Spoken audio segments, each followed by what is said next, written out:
Halo sahabat yang mengagumkan. Assalamualaikum warahmatullahi wabarakatuh. Salam literasi. Di sini saya akan sedikit membahas mengenai buku Hannah Arendt karya Julia Kristeva yang berjudul Hidup sebagai Sebuah Narasi. Nah, buku ini menjadi salah satu rekomendasi bagi teman-teman yang ingin mendalami filsafat politik atau etika, terutama yang dikembangkan oleh Hannah Arendt. Dalam mempelajari etika dan politik yang digagas oleh Hannah Arendt, ada baiknya kita mengetahui konteks pemikiran filsuf tersebut. Nah, melalui karya Julia Kristeva ini, kita dapat mempelajari pemikiran Hannah Arendt tersebut. Namun, menurut saya, dari karya Julia Kristeva ini lebih condong ke autobiografi dari Hannah Arendt, atau boleh juga dikatakan buku ini adalah sebuah memoir mini dari pemikiran Arendt, terutama mengenai aksiologi nilai, filsafat tubuh, dan metafisika dari keberadaan manusia. Selain itu juga, buku ini dapat menjadi maintain sih ketika kita ingin mempelajari pemikiran Arendt dalam selayang pandang, karena bagi saya karya-karya Arendt itu memiliki tema yang sangat luas. Terkadang dari satu pemikiran ke pemikiran lain itu beroposisi.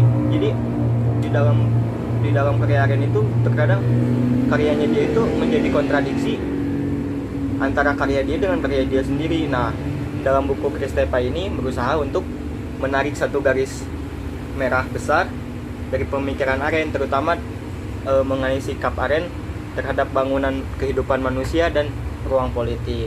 Nah, poin penting dalam buku ini yang disampaikan oleh Kristeva, poin penting dari Arendt, yang pertama adalah bahwa narasi merupakan sebuah bentuk yang penting dan tepat untuk menghargai kehidupan manusia. Nah, alih-alih penggunaan doktrinalisasi atau konsep-konsep yang lain yang baku, Arendt berharap bahwa bukan idenya saja yang dapat bernarasi, melainkan kehidupannya sebagai seorang penulis perempuan. Yang perlu dipahami adalah narasi adalah forma, dan di dalam forma seseorang dapat melakukan perubahan yang dinamis tanpa perlu dipaksakan.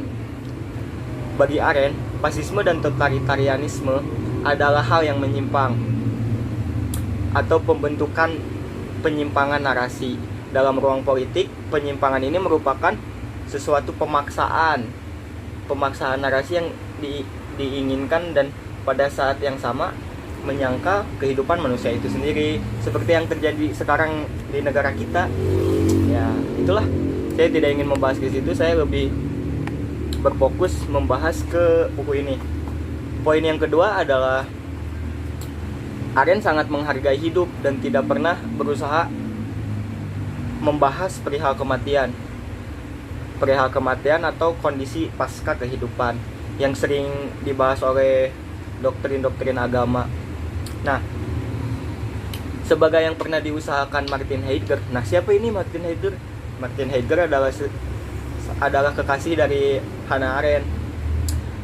Nah, Martin Heidegger ini dan Hannah Arendt mempunyai pemikiran bahwa tiap kelahiran manusia merupakan keajaiban hidup, dan roh sendiri selalu aktif mencari arti sementara yang berada dalam kondisi fertil dan memproduksi kembali apa yang telah diciptakan sebelumnya. Nah, di dalam buku Kristeva ini, Kristeva menjelaskan secara singkat perbedaan aktivitas manusia yang disebut praksis dan poiesis. Poin ketiga yaitu kehidupan Arendt memancarkan pengalaman hidup yang berharga menurut saya sih, dalam menemui berbagai ruang lingkup kehidupan, baik yang menumbuhkan maupun yang mematikan. Contohnya, Arendt menemukan cara melakukan proses penilaian terhadap hal yang berharga yang tidak ditemui semua orang, misalnya cinta. Nah, penyingkapan Arendt dan Heidegger sebagai seorang kekasih merupakan pembukaan diri yang hanya ditemui sekali dalam satu kurun waktu kehidupan. Sementara itu, ruang politik mereka, pasangan kekasih itu ruang politiknya keduanya membentangkan Arendt dan Heidegger dalam drama yang benar-benar hidup dan nyata.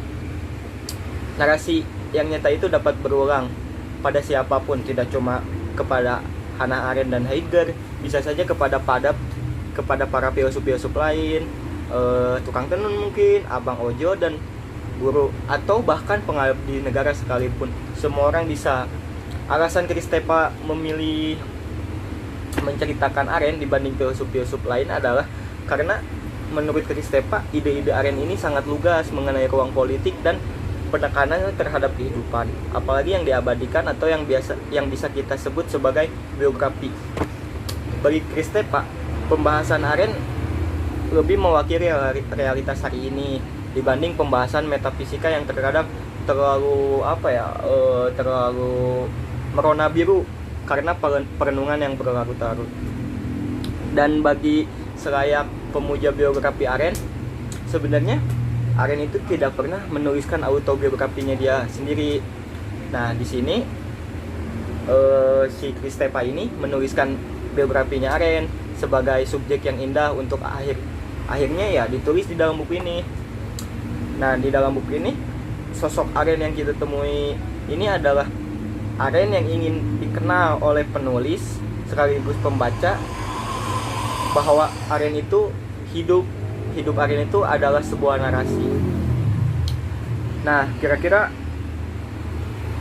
menurut saya cukup untuk sampai di sini. Bagi teman-teman yang ingin menambahkan atau mungkin mengkoreksi ya, boleh silakan, karena kita ini di dalam tahap proses pembelajaran. Nah, sekian dari saya. Ada pesan. Menurut saya, membaca adalah melawan. Sebab dengan membaca, kita bisa terjun ke dalam pemikiran-pemikiran yang indah, pemikiran-pemikiran yang cukup untuk bekal kita. Sekian dan terima kasih. Wassalamualaikum warahmatullahi wabarakatuh.